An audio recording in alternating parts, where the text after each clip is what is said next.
Rasulullah ngendika dos pundi? Faqala innal muflisa sak temene wong kang bangkrut min ummati saking umatku yaumal qiyamati pada hari kiamat bisolatin dia membawa amal sholatnya wasiyamin dan dia membawa amal puasanya wazakatin dan dia membawa amal zakat.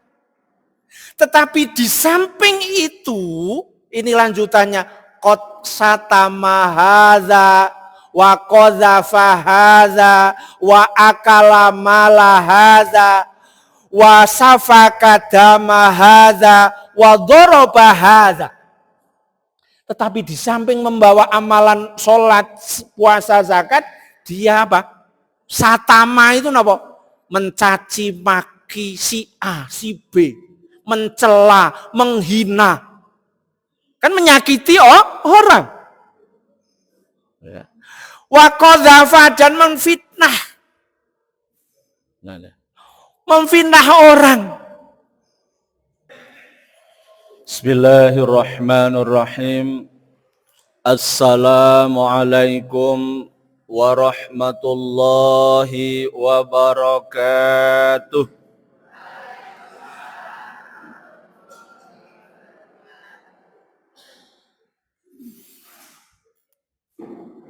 Kula bangsuli malih.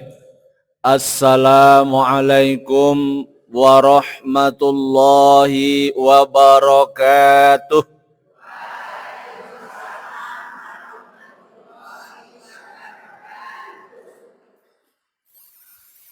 Alhamdulillah, alhamdulillahil malikil karimil mananir rahimir rahman. Ahmaduhu subhanahu wa ta'ala hamdan yadumu ala dawam. Wa ashkuruhu ala al-khairi wal in'am. Wa atubu ilaihi minadh dhunubi wal atham. Ashhadu an la ilaha illallah wahdahu la syarika lah. Ja'ala al-laila wan nahara khilfatan liman arada an yadhakkara aw arada syukura. Wa ashhadu anna Muhammadan abduhu wa rasuluhu imamul mursalin. Wa sallallahu alaihi wasallam wa ala kulli man ihtada bihadyihi wastanna bisunnatihi ila yaumil qiyamah. Qala Allah Ta'ala fi kitabihil karim, a'udzu billahi minasyaitonir rajim. Bismillahirrahmanirrahim. Ya ayyuhalladzina amanu taqullaha haqqa tuqatih wa la tamutunna illa wa antum muslimun. Wa qalu subhanaka la ilma lana illa ma 'allamtana innaka antal alimul hakim. Allahumma anfa'ni bima 'allamtani wa 'allimni ma yanfa'uni warzuqni ilma yanfa'uni. Wonten harsanipun para sesepuh bini sepuh niki sepuh sedaya napa enom sedaya?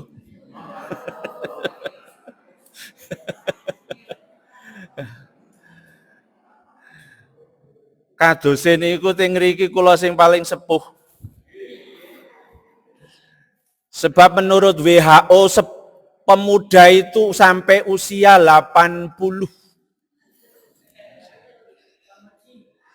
Ya, pemuda-pemudi itu menurut WHO 80 tahun. Ibu-ibu, bapak-bapak wonten mriki kadose dereng enten sing dumugi 8 dasa. Dereng wonten. 86, alhamdulillah. Mudah-mudahan diberi panjang umur yang berkah, Bu. Bapak kula niku lahir 3 Jadi sekitar sekarang usianya 92. Masih beraktivitas nyemprot lombok. Menanam lombok 4.000, dicangkuli sendiri, ditanami sendiri, dipanen sendiri. Karena tidak ada anak dan cucunya yang jadi satu. Alhamdulillah, maka saya bersyukur masih punya kedua orang tua, maka sebelum pokoknya saya 5:30 harus sudah sowan pinanggih Bapak Ibu, karena dua-duanya masih. Ibu saya 83, Bapak saya 93. Semuanya masih beraktivitas lah, mudah-mudahan di sini juga diberi panjang umur, ya, berkah umurnya, ya, karena jelas Rasulullah itu ngendika khairun nas man tola umruhu wa hasuna amaluhu.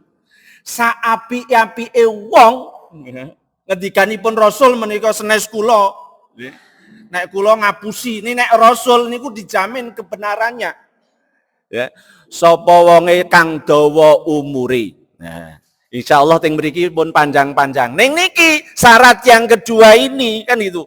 Wa hasuna amaluhu. Lan apik amali. Mudah-mudahan ikhtiar kita hadir di majelis ini, ya, hadir di majelis ini itu dalam upaya membaikkan amal kita. Allahumma amin. Saya teringat dengan hadisnya Rasulullah kalau pagi-pagi seperti ini, ya. Nate Rasulullah niku pinanggih kali Abu Dzar, kebetulan juga di pagi-pagi. Ngendikanipun Rasul dos pundi? Wahai Abu Dzar, ya. La antak dua. Fata'allama baban minal ilmi khairun laka min antusolliya alfa raka'atin. Napa niku artosipun? Rasulullah pinanggih kali Abu Dzar, wahai Abu Dzar, Al-Ghifari niku saking suku Bani Ghifar. Ngendika dateng Abu Dzar menika, wahai Abu Dzar, jika engkau menyempatkan diri pergi dari rumah, bapak-bapak ibu-ibu sampun ninggalaken dalemipun masing-masing, ya. Terus fata'allama baban minal ilmi, menyempatkan dirinya itu keluar dari rumah itu untuk belajar ilmu. Di situ disebutkan baban, hanya satu bab tentang ajaran-ajaran Islam, tentang ilmu-ilmu Islam yang dengan belajar itu akan meningkatkan kualitas amal kita. Ya, itu ngendikanipun Rasul menika khairun laka, itu lebih baik bagimu min antusolliya alfa raka'atin, daripada engkau sholat 1000 rakaat. Pun nate Bu, sholat 1000 rakaat? Pak, nate? Termasuk sing matur nggih, dereng. Itu hanya sebuah gaya bahasa Rasulullah membandingkan orang yang tolabul ilmi di waktu yang dingin keluar dari rumah untuk belajar ilmu agama. Itu Rasul ngendika, itu lebih baik bagimu daripada sholat 1000 rakaat. Kiambak niku nek sholat tarawih mawon wah. Wis pertengahan tarawih macane Iqra. Gemeneng grumemeng napa mboten? Wah, wong wis oleh 8 rakaat le maca malah al-alaq. Itu baru belasan. Yang bagi yang 11, yang 23 itu baru 23. Tapi ini 1000. Pertinyi ini, apakah boleh sholat sunat banyak rokaat? Saya pelajari di beberapa pendapat ulama itu boleh. Tapi nggih mboten diterus-teruske, dibiasakan. Umpamanya punya waktu yang luang, lengang, masakan sudah tersaji, pakaian sudah terjemur, umbah-umbahan ngoten. Lantai sudah terbersihkan. Daripada nopo meresani drakor ya. Drakor kan hanya kesenangan sesaat. Nggih mboten? Kesenangan sesaat, maka saya tak sholat saja. Berapa rokaat monggo? Boleh 100 rokaat? Monggo, itu boleh-boleh saja. Maka sebetulnya terkait dengan sholat sunat itu yang terpenting tidak boleh sholat di waktu-waktu yang dilarang. Habis subuh, habis asar, itu dilarang. Tapi di lain waktu itu, saya tak sholat. Ya, menghadap Allah, sholat sunat. Pokoknya sholat tasbih, sholat monggo. Pokoknya sholat, yang penting sholat sakit. Saya sering menghimbau anak-anak didik saya, jika kamu belajar menghadapi kesulitan, belajar apapun, kesulitan Anda sungguh-sungguh ambil air wudhu, salat. Minta petunjuk kepada Allah supaya diberi kemudahan. Insya Allah akan diberi kemudahan.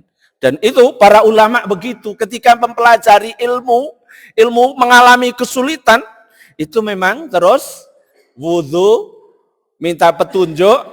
Nah, nanti ada jalan ditunjukkan oleh Allah sehingga mudah mempelajari ilmu. Nah, itu keutamaannya kembali. Jadi di situ Rasulullah memberikan keutamaan terkait dengan mencari ilmu. Karena mencari ilmu itu memang dari jebleng, nek ngendikan dugi ngelengen ngoten. Lah insya Allah dengan gemar mencari ilmu itu insya Allah kita akan selalu diarahkan dan cenderung diri kita untuk cenderung melakukan hal-hal yang positif. Tapi beda nanti kalau gaulnya dengan yang bukan majelis taklim, bukan kegiatan yang positif. Itu insya Allah nanti jadinya malah bertolak belakang. Maka alhamdulillah kita bisa mengabadikan dan membiasakan kegiatan ini walaupun mingguan. Maka ini harus kita agendakan. Dalam rangka apa ini? Kita teringat khairun nas man tola umruhu wa khairu amaluhu. Ya. Salawat serta salam mudah-mudahan senantiasa Allah curahkan kepada uswah kita, tauladan kita, Nabi Agung, Nabi besar, Nabi Muhammad sallallahu alaihi wasallam. Dan semoga kita termasuk umatnya yang nantinya akan mendapatkan syafaatnya. Allahumma amin.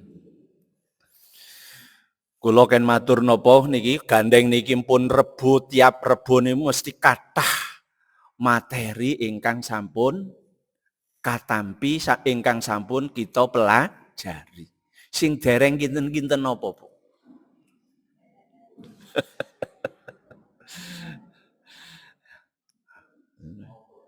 Wah, sak kersane niki.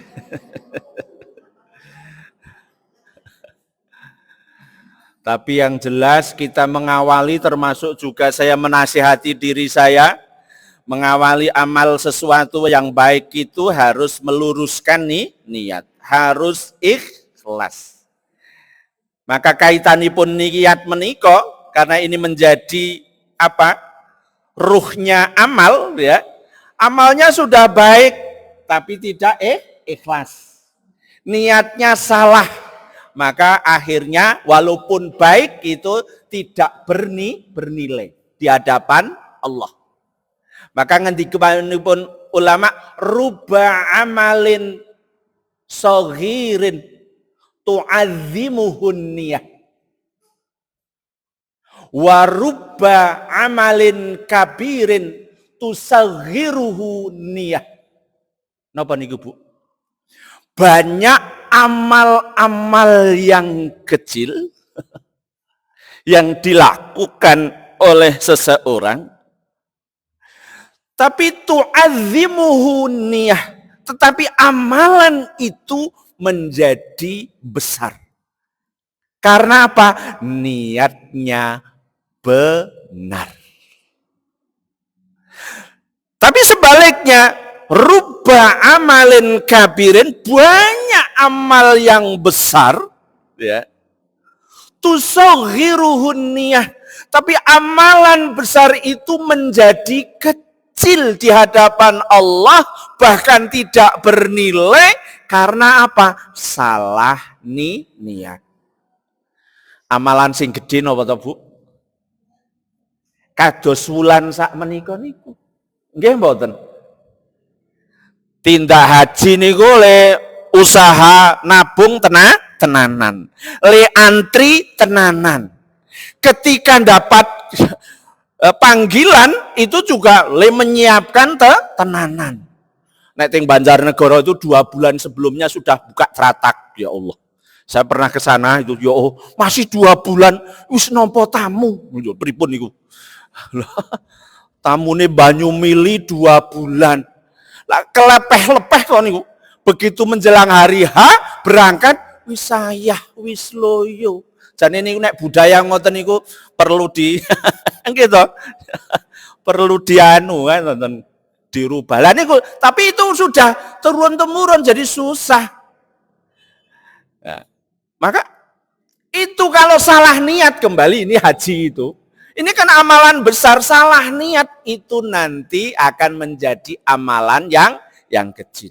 Lah mudah-mudahan hadirnya kita, walaupun ini hanya sekedar meninggalkan rumah, insya Allah niatnya benar, akan menjadi amalan yang besar. Allahumma amin. Nah, tema pengajian kula menika teng enjang menika niki dugi jam pinten? 9. Boleh 9 lebih atau boleh 9 kurang?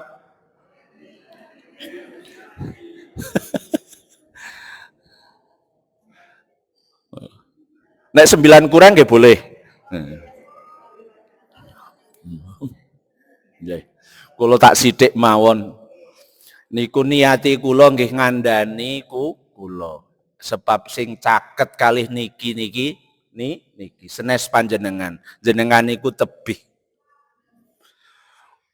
Seminggu yang lalu saya pernah mengikuti majelis taklim. Ustadznya menyampaikan temanya adalah amalan-amalan yang menggugurkan dosa.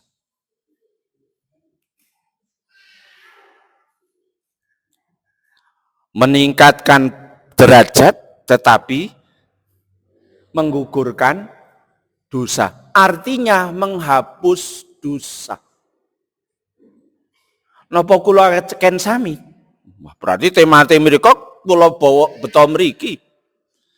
Berarti la farqa, tidak ada perbedaan. Gandeng wonten mriki ingkang kula hadapi itu para pemuda dan pemudi kan itu. Kan 8 pemuda niku. Dan saya yakin termasuk kula sing matur niku kepengin berakhir dengan husnul khotimah. Husnul kuwe apik, khotimah kuwe penutup. Jadi kita berakhir dengan kebaikan. Karena besok di alam kubur itu penentunya bukan kita bisa menjawab man robuka, gitu ya. Karena walaupun sudah hafal sontekane ditakoni malaikat ngoten, ning nek amale teng donya niku ora padha, ting alam kubur yang dilalai, ndredeg ndrojot ora iso jawab, gebuk kali malaikat kan ngoten. Lah bisa atau tidak nggak usah belajar siapa nabimu kan ngoten, agamamu apa, tapi yang penting itu adalah akidah kita benar, amal kita benar. Itu insya Allah mbok orang ngapalke sontekan jawaban teng alam kubur lancar. Allahumma amin. Nah, temanipun wah niki kula tak hal-hal yang menghapus pahala. Hal-hal yang menghapus pahala. Menawi kula nate midhangetaken taklim menika hal-hal yang menggugurkan dosa. Gugur, dosanya wis gugur. Neng kita tidak berhati-hati, jangan-jangan pahala kita, amal kita itu pahalanya gugur juga. Itu kan cilekek. Cilekek loh Bu.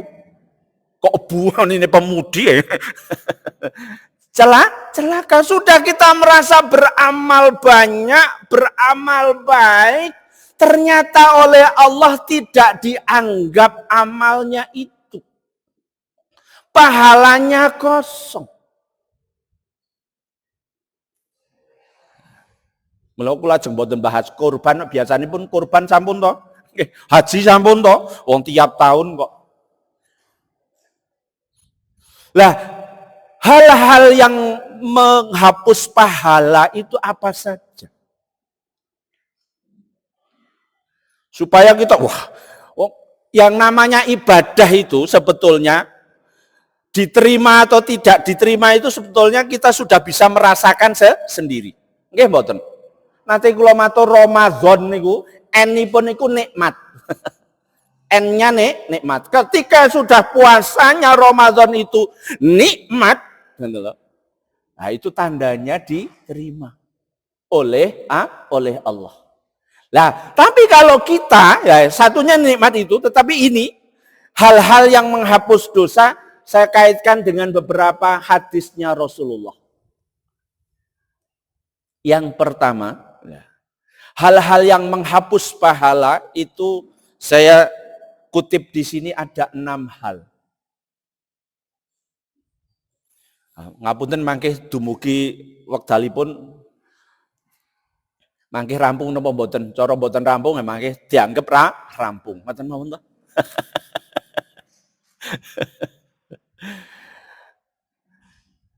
Yang pertama itu adalah merasa ujub, bangga terhadap diri sendiri.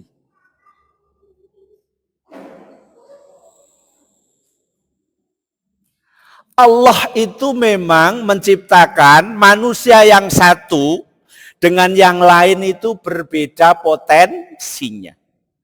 Berbeda profesinya, bentuk tubuhnya beda, keahliannya beda, ya, warnanya juga beda, profesinya juga beda. Diharapkan apa? Saling kolaborasi dan bersinergi. Maka supaya bisa berkolaborasi dan bersinergi, itu ya memang tidak boleh ada rasa bangga. Banyak orang pede, wah saya diberi postur tubuh bagus, berarti Allah sayang kita. Kalau ada orang yang kebetulan tidak bagus, berarti Allah tidak sayang kita. Itu keliru. Karena semuanya adalah ujian. Dan Allah tidak akan melihat postur tubuh, jabatan, warna kulit, tidak akan dilihat. Tapi yang dilihat adalah imannya dan amal perbuatannya. Mila kula nukil saking hadis Nabi, salasun muhlikatun. Ada 3 hal yang merusak amal seseorang. Napa niku? Syuhun muta'un ingkang angka setunggal. Syuhun muta'un niku napa? Syuhun muta'un itu adalah napa? Syuhun itu pelit. Kikir, perasaan kikir, muta'un yang diikuti. Aku sing nyambut gawe dhewe ngrekoso saka esuk tekan sore. Ya eman-eman tak keke wong liya. Itu kikir. Itu pelit. Maka kalau orang kikir ini pasti akan hidupnya tidak bahagia. Dan bisa amalnya akan batal. Kebaikannya itu tertutupi dengan kejelekannya, rasa kikir nih. Dan itu memang manusia itu pada hakikatnya memang pertama memiliki sifat kikir itu. Karena wow, aku sing nyambut gawe ya lumrah atau cara aku sing menikmati. Itu pada umumnya. Maka zaman Bani Israel, zaman Nabi Musa kalau tidak salah itu ada hadis disebutkan ngendikanipun Rasulullah. Di zaman Bani Israel dulu, ya, zaman Nabi Musa atau zaman Nabi Isa itu ada 3 golongan orang. Yang pertama kebetulan berpenyakit kusta. Yang kedua berpenyakit botak. Ya, botak ngerikine. Terus yang satu itu akma, abroso, ya, wa akroa, wa akma. Zaman itu ngendikanipun Rasul, ini nyeriaske pada hakikatnya manusia itu, dia pada secara umum. Jadi ada 3 golongan orang itu, jenis orang yang pertama kebetulan diuji oleh Allah diberi penyakit kusta, yang satu diberi penyakit botak, gembrot, yang satu buta. Ada 3 hal itu Allah berkeinginan untuk menguji mereka. Terus Allah mengutus malaikat, membo tiang. Pertama datang yang kepada orang yang penyakit kusta. Didatangi, Assalamualaikum, bagaimana keadaannya? Ini saya seperti ini, saya merasa risih, dan itu dihina orang, karena orang jijik semua dengan saya. Kalau begitu, apa yang engkau sukai saat ini? Tiada lain kecuali sembuh penyakit kusta saya. Betul Bapak Ibu sekalian? Oleh malaikat itu yang membawa tiang diusap, terus langsung sembuh. Begitu sembuh, harta apa? Malaikat itu yang membawa tiang itu, harta apa yang paling Anda sukai? Kulo remen ngingah unta. Betul, oleh orang tersebut akhirnya didatangkan unta yang bunting 10 bulan. Silahkan ini dipelihara dan dirawat. Setelah itu malaikat tadi yang membawa tiang itu datang kepada orang yang penyakit kusta. Kok kusta? Botak. Botak, gembrot, enten di tiang kaca, mboten enten rambutnya belang, ya gitu. Terus pertanyaannya sama. Apa yang engkau inginkan saat ini? Saya tidak ada keinginan selain supaya saya sembuh botak saya dan penyakit belang saya. Betul, akhirnya diusap oleh malaikat itu dan sembuh seketika. Terus ditanya, harta apa yang paling Anda sukai? Saya suka dengan hewan sapi. Betul, akhirnya didatangkan sapi. Setelah itu malaikat datang lagi kepada orang yang buta. Pertanyaannya sama, apa yang Anda inginkan saat ini? Wahai Tuhan, tidak ada lain kecuali saya bisa melihat indahnya panorama hidup. Karena selama ini saya nggak bisa melihat, mau ke belakang aja susah. Nabrak pintu, nabrak macam-macam. Oh ya kalau begitu, akhirnya diusap oleh malaikat itu, terus singkat cerita langsung sembuh. Langsung sembuh. Terus ditanya, harta apa yang Anda inginkan? Tiang yang buta tadi menjawab, saya suka kambing. Akhirnya betul oleh malaikat diberi kambing. Singkat cerita setelah bertahun-tahun, unta itu menjadi satu lembah, sapinya tadi menjadi satu lembah, terus kambingnya satu lembah. Karena sudah dinikmati dan sudah berkembang dengan banyaknya seperti itu, akhirnya malaikat itu membo tiang lagi datang ketiga orang tadi.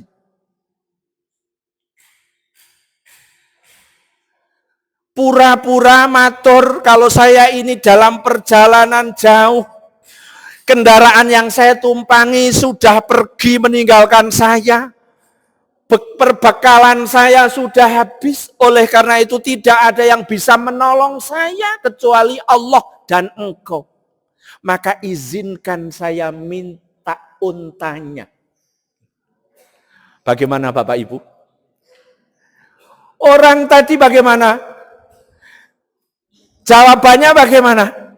Wis ngrekoso le bisnis unta tenanan kok kak penake dhewe arep jaluk. Ora nyambet gawe arep jaluk. Jawabannya dengan jawaban yang halus, urusan saya masih banyak, tanggungan saya masih banyak. Mohon maaf saya nggak bisa membantu. Gandeng ngoten, malaikatnya jengkel mboten. Akhirnya karena pelitnya begitu, ya, kikirnya demikian, akhirnya bukankah harta ini satu lembah ini penuh unta Anda? Iya. Minta satu nggak boleh? Iya nggak boleh karena tanggungan saya masih banyak. Terus akhirnya malaikat tadi, bukankah dulu engkau miskin dan berpenyakit kusta? Tidak, harta ini turun-temurun dari nenek moyang saya. Ya. Dari nenek saya. Terus akhirnya malaikat itu menampakkan seperti ketika yang dulu. Oh, Anda kalau bohong maka harta Anda akan ludes dan kembali jadi miskin dan Anda akan kembali berpenyakit kusta. Karena bohong akhirnya betul. Mati semua, tentunya juga berproses, ya, tidak terus langsung seketika ya. Terus juga penyakit kustanya muncul kembali. Setelah itu datang lagi ke orang yang nomor 2 malaikat tadi. Ya. Sama pura-pura dalam perjalanan jauh, perbekalannya habis, nggak ada kendaraan yang dinaiki, minta sapi. Jawabannya apa? Yang nomor 2. Sama. Urusan saya masih banyak, tanggungan saya masih banyak. Enak aja lo mau minta sapi saya. Terus, nah ini bisnisnya Anda kan sudah, peternakannya Anda kan sudah sukses. Iya, ini hasil turun-temurun dari nenek saya. Yakin dari nenek moyang? Kalau Anda bohong, nanti hartamu akan habis ludes. Terus dia menampakkan lagi wujud yang pertama, terus jegagik tiangipun. Karena tahu yang dulu datang menyembuhkan, tapi sudah terlanjur bohong, akhirnya hartanya juga habis dan terkena kembali penyakit botak. Datang yang ketiga, pertanyaannya sama dengan sebelumnya, jawabannya bagaimana? Jawabannya yang nomor 3 ini yang perlu kita contoh. Ini saya dulu ditolong oleh seseorang, saya dulu punya penyakit buta.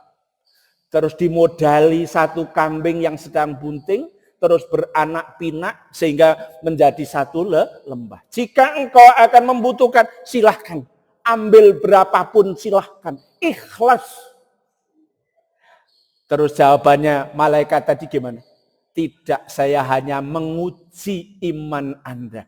Karena Anda sudah seperti itu, maka silahkan dinikmati kambing ini untuk keluarga Anda. Ini hadisnya panjang. Ini contoh dan ibroh bagi kita bahwa dari 3 orang ternyata yang tidak kikir 1 orang.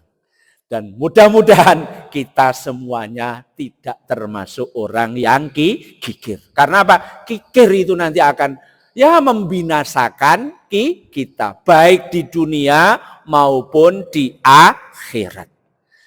Yang pertama, kok ngantos namung seprapat malih ya? Kayak satu hadis nih kayak setunggal. Yang selanjutnya hadisnya 3 hal yang merusak itu adalah wahawan muttabaun. Hawa nafsu yang diikuti. Wahawan muttabaun. Hawa nafsu yang diikuti. Nek kiambak kalih tiang sanes mungkin godaane beda. Ketika Allahu Akbar, ketika kita meriksani drakor kinten-kinten dos pundi. Wah, wis azan. Kalau milih drakornya berarti ini juga mengikuti hawa nafsu.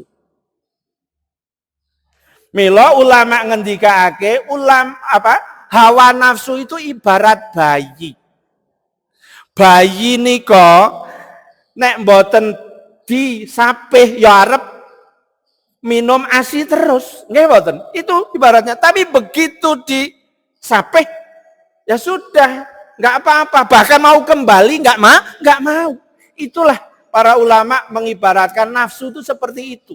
Dorongan keinginan untuk nikmat, enjoy tanpa kerja keras tapi mendapatkan pahala besar itu kan tidak mungkin kan, ya? Iya kan? Nah itu, ya. Maka ya udah, begitu ada azan tutup, ceklik pun. Nah, mangkih malih Bang Suli malih. Ya. Kan ada orang keliru kalau yang menganggap orang yang paling bahagia itu jika 1 punya harta yang banyak, 2 memiliki jabatan yang tinggi, yang ketiga mengikuti segala kemauannya. Enggak mungkin ini. Jabatan juga amanah, ada waktunya. Gitu. Terus yang kedua apa tadi? Harta juga. Buktinya saya dulu punya tetangga, wah sugih mbrahewu kan itu. Tanahnya wah terluas di satu desa, tapi sekarang ya Allah terjual semuanya. Terjual semuanya. Nah, kalau yang ketiga ini mengikuti hawa nafsu itu, pokoknya nafsu kalau diikuti itu ya tidak akan bahagia, malah semakin mumet. Maka supaya kita bahagia ya memang nafsu kita harus kita kendalikan. Ya insya Allah bapak-bapak, ibu-ibu yang ngriki insya Allah napa malih kalau wingi sampun dilatih wonten wulan Ramadan. Kita lajengaken Syawal kita tingkatkan kan begitu. Sekarang Dzulqa'dah apa Dzulqa'dah sekarang? Dzulqa'dah itu kan ya, Qa'adah itu kan duduk-duduk. Dzul itu yang memiliki. Jadi ini persiapan untuk Dzulhijjah. Kan gitu. Ya. Dzulhijjah. Nah, itu. Yang kedua adalah itu yang merusak, maka mari kita berupaya untuk mengendalikan nafsu kita. Sepuh-sepuh biasakan yang positif-positif. Ya. Kita ingin berakhir dengan akhir yang baik. Karena apa? Ngendikanipun Rasul ya, khairul a'mali khawatim. Sebaik-baik apa? Amal itu adalah akhirnya. Nah, kita sudah amalnya baik, ternyata kok akhirnya nggak istiqomah, gawat. Kan itu. Karena apa? Di dalam hadis itu arba'in itu kan ada orang yang dari awal sampai menjelang akhir itu melakukan amalan surga. Bahkan tinggal sejengkal saja masuk surga. Tetapi apa? Terus meninggal dunia dipanggil, dia sebelumnya melakukan amal neraka. Akhirnya apa? Masuk neraka. Tapi ada yang mengamalkan dari awal sampai menjelang akhirnya itu. Mengamalkan amalan neraka. Tapi menjelang meninggalnya itu dia tobat nasuha. Terus dia mengamalkan amalan surga. Terus meninggal dia masuk surga. Kenapa? Bukan berarti wow, kowe mencen takdire ngoten, mboten. Menurut ulama itu, menurut para ulama itu, yang pertama tadi yang mengamalkan amal surgawi itu ternyata apa? Menjalankannya tidak ikhlas. Masih kepingin harap ngamalkan maksiat, kan ngoten. Mengamalkan masih ada keinginan di sini itu mau rasane minum ki kaya ngopo ya. Melakukan zina itu kayak apa ya?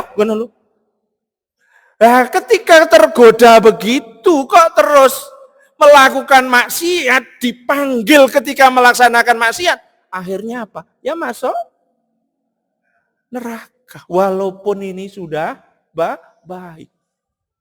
Maka supaya baik itu memang harus kita kawal, supaya selalu kita istiqomah. Maka mari kembali kita kelola nafsu kita supaya selalu cenderung takwaha. Kan ngoten? Fa'alhamaha fujuraha wa takwaha. Ya memang nafsu itu ada cenderung fujur dan takwa. Supaya takwa itu ya memang salah satunya selalu bergaul dengan orang-orang yang solih. Selalu berdampingan dengan Al-Quran. Insya Allah amal kita akan selalu terjaga. Lah yang ketiga, yang selanjutnya ini bukan masih dalam satu hadis ini. Wa ijabul mar'i binafsihi. Apa itu yang merusak amal kita?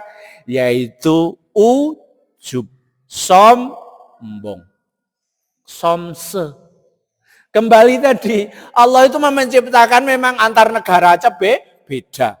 Alamnya beda, postur tubuhnya beda, profesinya beda-beda. Maka tidak boleh seseorang itu mengaku dirinya lebih daripada orang lain. Walaupun senyatanya lebih gitu loh.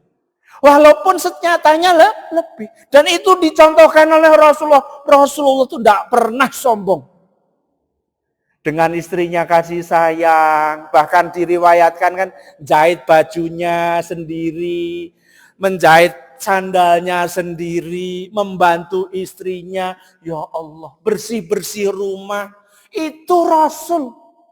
Kalau duduk tidak ingin yang lebih tinggi, niki nyuwun ngapunten kula teng mriki niki salah panitia to niki. Tidak, Rasulullah ya Allah betul-betul tawadhu. Wong itu dicontoh oleh sahabat-sahabatnya, maka ketika bepergian jauh naik onta begitu ya gantian ya, rewangnya naik. Terus sahabat Umar yang pegang napa niki untuk dituntun. Sehingga ada orang lihat itu, wah, kayak malah bosen nuntun ya, rewange nang dhuwur onta kan itu. Itu ya Allah hebatnya sahabat-sahabat zaman dahulu. Nah ini, monggo nih ya. Ya, memang kadang-kadang kita ada muncul rasa ego itu ada. Tapi mohon monggo niki. Astagfirullah ya Allah. Ya. Kita malah justru kita anggap banyak kekurangan. Ya. Ya, banyak kekurangan. Orang diuji dengan banyak harta cenderung bisa sombong. Orang diuji dengan kekuasaan, diberi jabatan yang tinggi juga bisa sombong. Orang juga diberi apa? Kemudahan untuk beribadah juga diuji bisa sombong. Wah, aku kok enggak boleh. Itu tetap tidak boleh. Tetap tidak boleh, walaupun senyatanya sudah rajin beribadah, tapi ibadahnya memang lurus hanya kepada Allah. Karena Allah tidak minta pujian kepada orang lain. Dan menganggap orang lain itu ya sama dengan kita. Ketika butuh bantuan ya kita bantu. Maka Imam Ghazali ada 5 tips supaya orang itu tidak sombong. 1 nopo?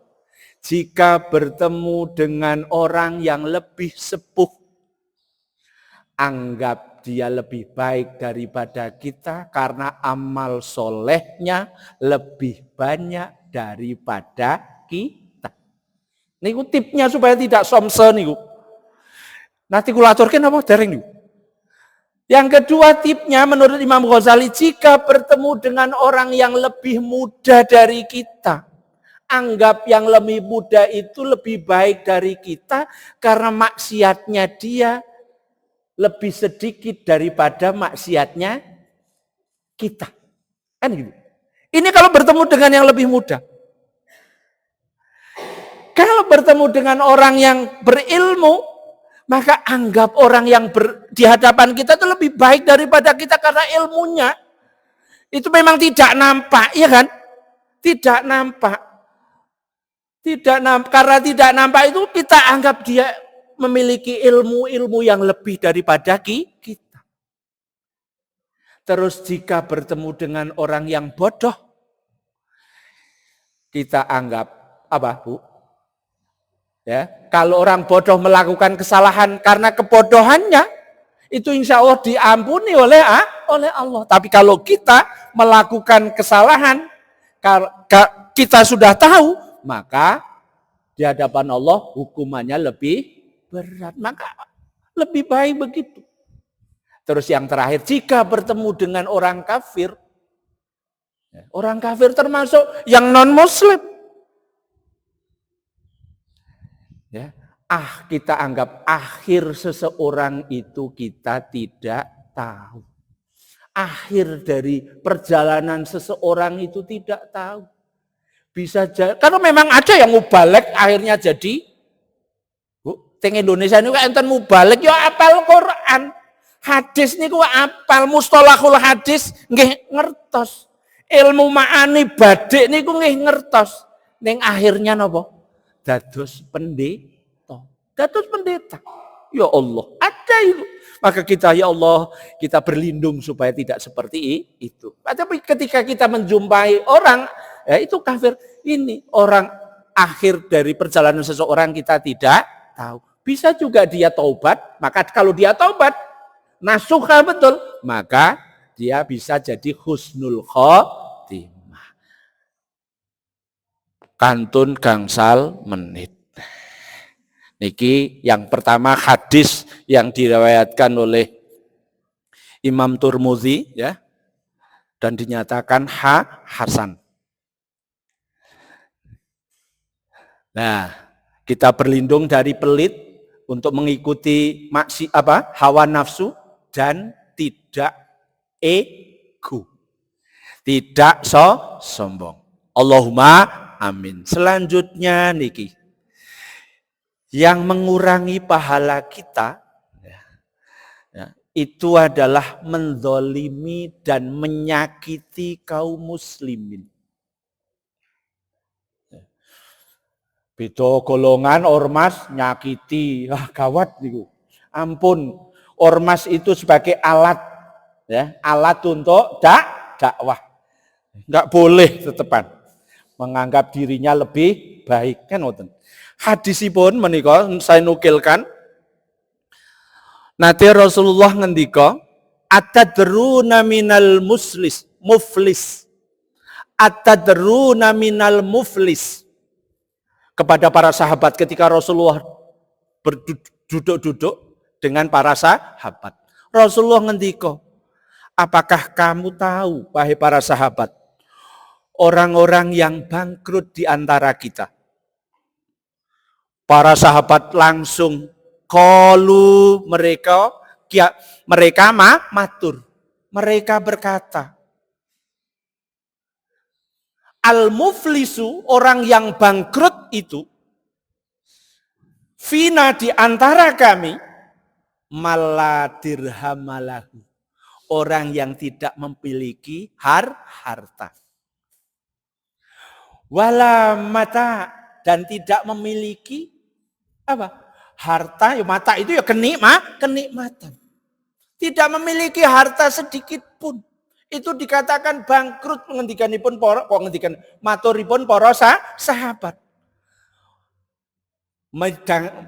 Sasampunipun mireng Rasulullah ngendika dos pundi? Faqala innal muflisa, sak temene wong kang bangkrut min ummati saking umatku yaumal qiyamati, pada hari kiamat, bisolatin, dia membawa amal sholatnya, wasiyamin, dan dia membawa amal puasanya, wazakatin, dan dia membawa amal zakat.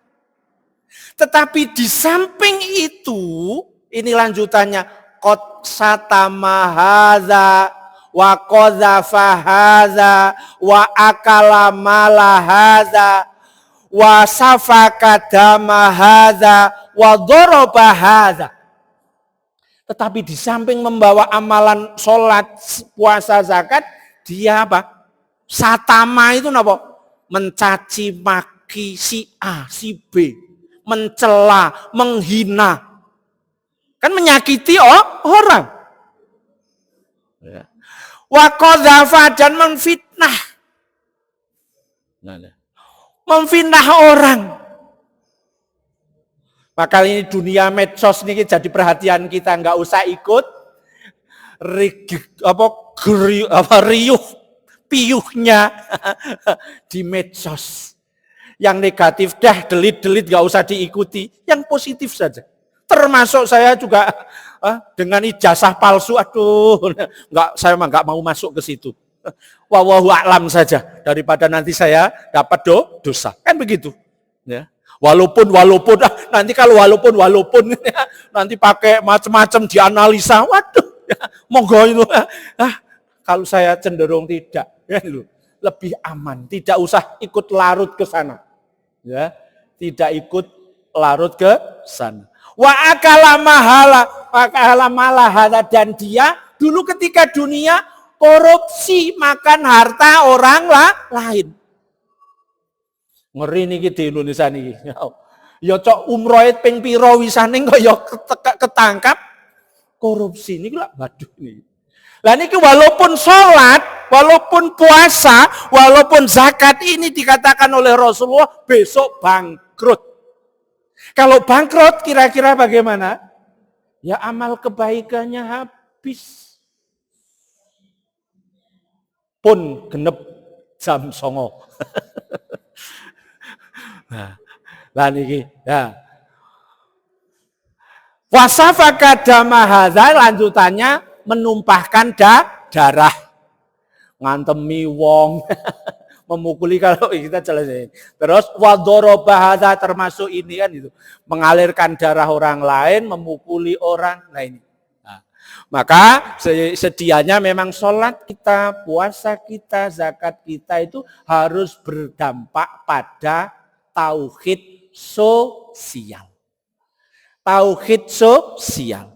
Kalau ini kan tauhid kesana kepada Allah, tapi harus berdampak. Salate rajin karo tanggane bentikan. Aduh, gawat. Ya. Bertemu dengan orang merengut. Aduh, merengut. Merengut orang mboten keinginkan apa? Tabassumuka fi wajhi akhika sedekah. Ya, dengan senyum walaupun duwe utang, walaupun menahan rasa sakit mungkin karena sedang kena penyakit, itu terus memotivasi saudaranya guyu. Alhamdulillah dengan sehat, kula nggih sehat. Lah insyaallah itu juga itu sedekah. Ya. Moga ini Indonesia itu memang mayoritas muslim dan dikatakan kan 90% muslim, tapi kenapa kok korupsinya tidak pernah hilang? Kok mesti biyen mentok jutaan, ratusan juta, terusan mundak miliaran, saniki malah triliunan. Iku lho dos pundi. Niki juga jadi pertanyaan. Nah, kita berlindung dari itu sehingga betul-betul besok kita tidak termasuk orang yang bangkrut. Namung dumugi kalih gandeng wekdal sampun telas nggih. Nyuwun pangapunten menika mugi-mugi enten manfaatipun. Saya teruskan barangkali nanti lama karena tidak mungkin terus besok bisa ngisi lagi. 6 hal itu yang pertama tadi ya. Kikir termasuk itu, mengikuti hawa nafsu itu satu pasangan dan sombong. Ya. Yang kedua, menzolimi dan menyakiti kaum muslimin. Yang ketiga itu bermaksiat dikala sendiri. Nek karo wong liya kayak kumpul-kumpul, ketok le alim, kusyuk kan ngoten. Kusuk neng begitu sendiri, wah buka pornografi, ya kawat nih lo. Nah, ini riyen zaman riyen mboten enten pornografi. Buka porno aksi. Bismillah, naudzubillah min dzalik. Kan ngoten. Ini termasuk berbuat maksiat dikala sendiri. Kan dulu. Atau minum neng ora diketahui banyak orang kan gitu. Nah, ini termasuk ini menggugurkan pahala.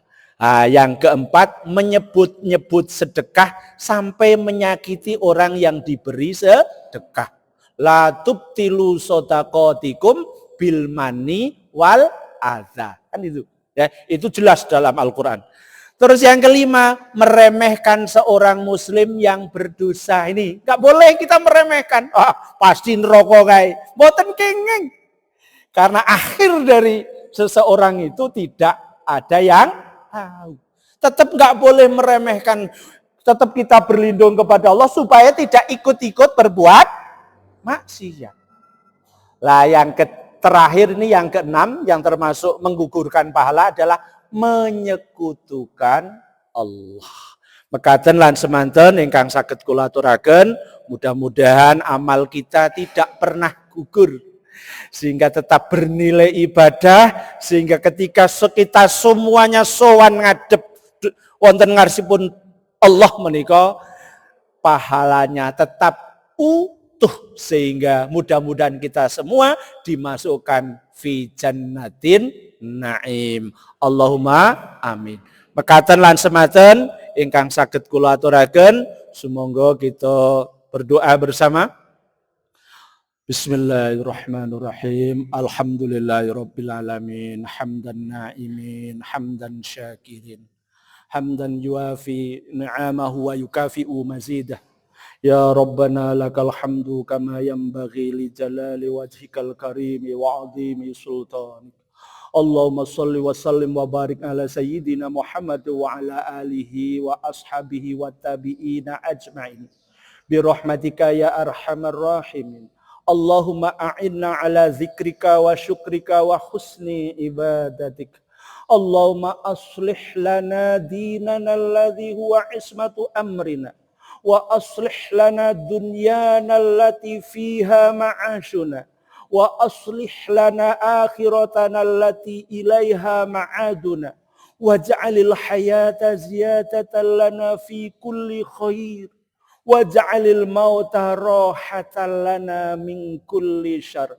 Allahumma inna nas'aluka salamatan fid din wad dunya wal akhirah wa afiyatan fil jasad wa barakatan fil rizqi wa ziyadatan fil ilmi wa taubatan qoblal maut wa rahatan indal maut wa maghfiratan ba'dal maut.